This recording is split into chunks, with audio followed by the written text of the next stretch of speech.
Welcome to Soltron. This is the video review for my Titan class Custom Grandus. We're going to start in base mode because that's where the video cut off the first time I tried to record this. So this just gives you a look at all the different features it has. So here we go on the side, he's got like this opening door, and then you can fit like smaller size figures in there. And then in the chest cavity here, there's like a balcony. So like a core class figure can stand in there. It's probably going to be a little bit tight for deluxe figures. So this is a deluxe figure here. And that's how big he is compared to the base. So it's a pretty sizable base. And then this deluxe figure is also the headmaster for Grandus. So there's his face right there. So it's got like a Japanese castle kind of theme to it, with also like a couple little temple accents. And then you can see Optimus Prime is here in the control room basically on the top. And then you've got these huge cannons, and these cannons can also, they have like opening spaces for figures to sit in. So maybe like a skinny deluxe size figure, but this is going to be best for like core class figures. Can hang out here and arm the cannons. And let's pop off this whole thing here. So this is actually on 4 legs, so you can actually completely detach this.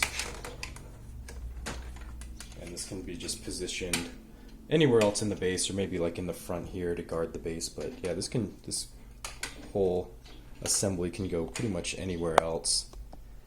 And then you have this gap right here, which leads to the outside of the base, and then it's got like this closing door. So that's pretty cool. And then you can get a clearer view of kind of the inside of the base area here, this walkway. So let's go ahead and go.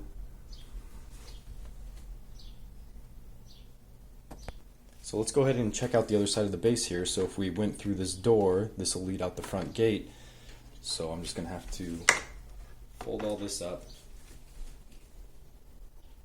Okay, and now I'm just going to rotate the whole thing around to the front.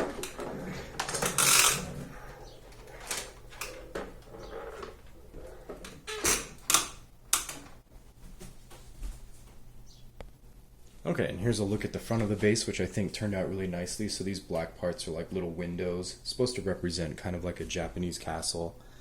So I think that turned out really well. And here's the entrance down here. So this ramp just leads up to that doorway I showed you earlier. And then, of course, these guns are all on ball joints, so these can be articulated in any way. And these are Grandus's arms, so they also have shoulders, so really these can just point anywhere. So pretty intimidating. And then I like these articulated guns or cannons on the walls here. And then there's like little walkways up here where smaller figures can just hang out and check out what's going on over there. And here we go, this is kind of the ground view right here. So here's the main entrance, and then here's the balcony, and then the side walls here. So he looks like a checkpoint. But I really like how this base turned out, and even the shoulders have kind of like some storage space in here for a figure to just stand and hang out if they need to. So there's plenty of space, and I think this is a pretty convincing and good looking base mode. Okay, to get him ready for the Giga Carrier mode, we're going to rotate up this ramp. We're going to take off the radar dishes. We're going to take off this crescent moon right here. And then this sword walkway, we're going to unpeg this entire thing. So this is just going to come right off. Okay, and then we're going to rotate the arms backwards. So one of the arms is nice and soft and can't carry a lot of weight. The other one is very tight and very squeaky and very heavy. And then you're going to rotate him onto his chest here. And then we're going to start orienting his legs. We're going to start rotating and straightening his legs out like as if we were getting him ready for robot mode. Okay, so now he's basically laying down on his chest. You can kind of get an idea of what's going on here. You're going to rotate the feet up, and then there's a ball joint here that connects the 2 feet together. So you're just going to peg those together. There's also this pillar here, which was from the front entrance. You're going to rotate that around to the side. Okay, now we're going to take this whole assembly. So this is actually not a parts forming figure. This whole thing could be transformed without any parts forming. We're going to peg these back into the original position, which is one ball joint here, one here, and then we're going to rotate these pillars up so they're out of the way. And this is going to form basically the front of the Giga Carrier. Okay, so there's the front end all done, so that's all made out of the legs. And then you can see the deck here is on a ball joint, and we can take a look at the inside storage space. So this has the balcony of the base mode is right here, and there's that entrance door. And then like core class figures can like hang out down here in this deck. And then I like that this door can pretty much open, and you can just put a core class figure and kind of put them in this stasis pod. But we're going to go ahead and close that up, and it's held in place by a ball joint.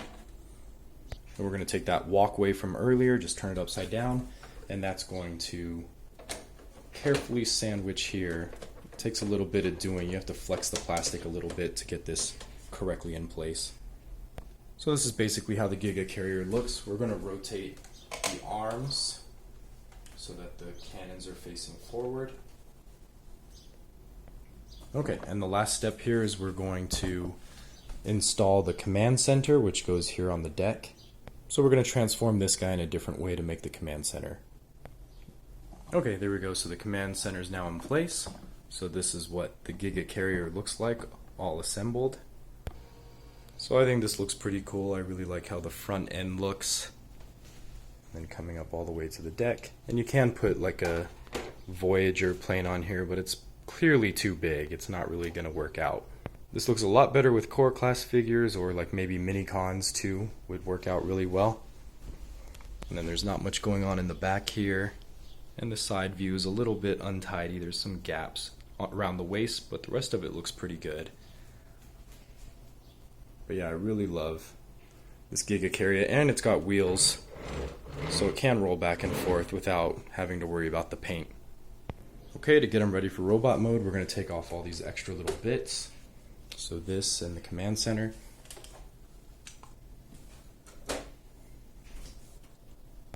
And we're also going to get this sword out of the way, or the half of the deck. We're just going to take that off and set that aside. That doesn't count as parts forming because that's a weapon. And then this front end is going to lift up. You're going to open the deck. And then you have to, there is a little bit of a cheat where you have to unpeg this support strut, and then this is going to rotate up, and then you can peg it right back in, but that's just to get it past this deck here. And now you rotate up the balcony from the base mode, so that's going to fold in nicely into the chest, and then this is going to collapse on top of it, and then the whole deck will come down and close up. Okay, he's almost ready for robot mode. Now we have to get his legs ready. So we're going to unpeg the 2 feet from each other. We're going to rotate. Oh, and this is also pegged into place to hold this nice and securely. So we're going to rotate that. These cannons have to be rotated up. These doors for the base mode have to be double hinged out of the way. And then these giant pieces are basically going to hinge and rotate into the calf of the robot mode. And then you can continue rotating the foot forward at the same time. So that's one leg pretty much completed. Here's the foot, here's the heel, and the back of the calf. So that leg is done, and you do the same thing on the other side. Okay, so now he's ready to stand up. So we're just going to lift him up here, onto his feet. Straighten him out so he can stand up. And we just rotate the arms forward.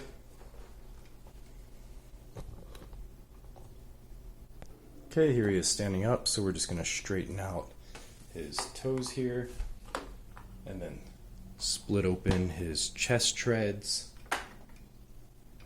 And then finally, well, close to finally, we're going to take this giant cannon here, we're going to take the gold crest off, and we're just going to peg this into the shoulder.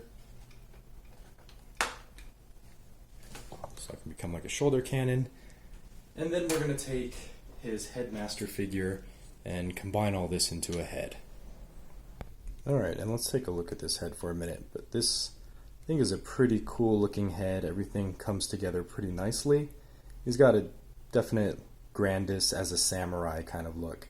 So this is actually, this little straw here helps hold it together, and that's going to be held in by this clip here.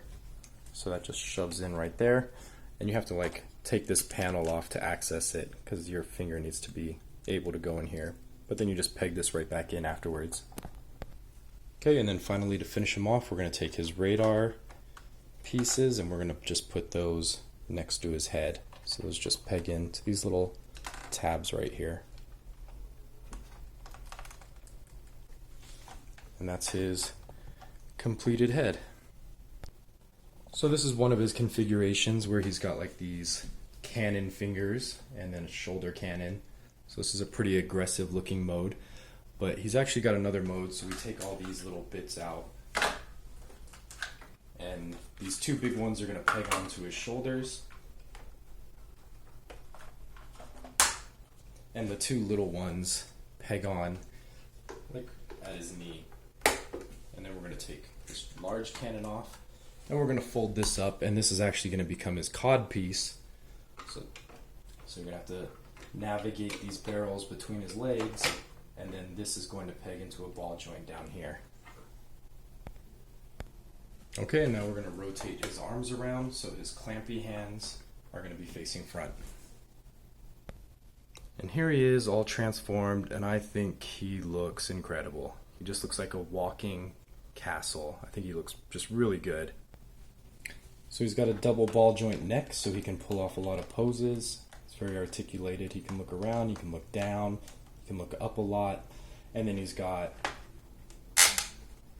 the shoulder's really noisy and tight, but this one's a lot lighter.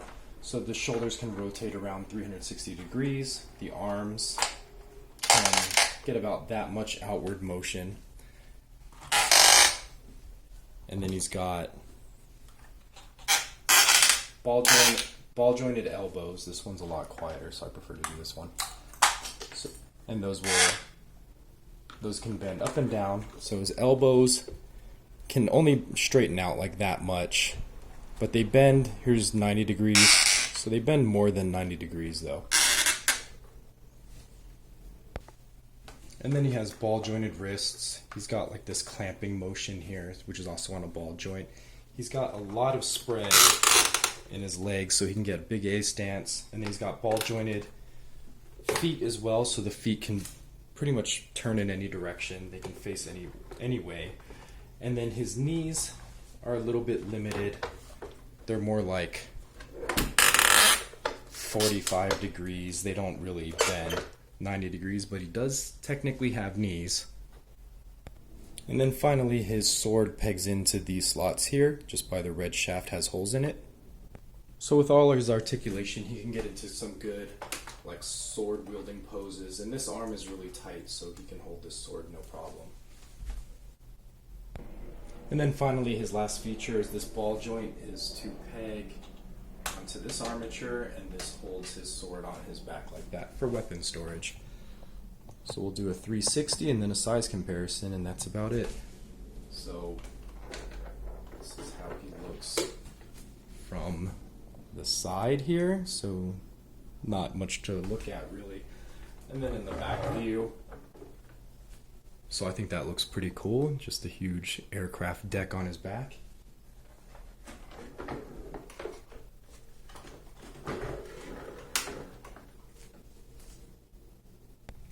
Alright, and here he is with like a Tobot minifigure, a core class figure, a Minicon, and then a Voyager figure. So he is, that's 12 inches. So he is about 24 inches to the top of his head when he's standing tall. So he is a little bit taller than a Titan class figure. So I hope you enjoyed a look at this custom. I think he turned out really nicely. He's going straight to my display case, and I'll see you next time.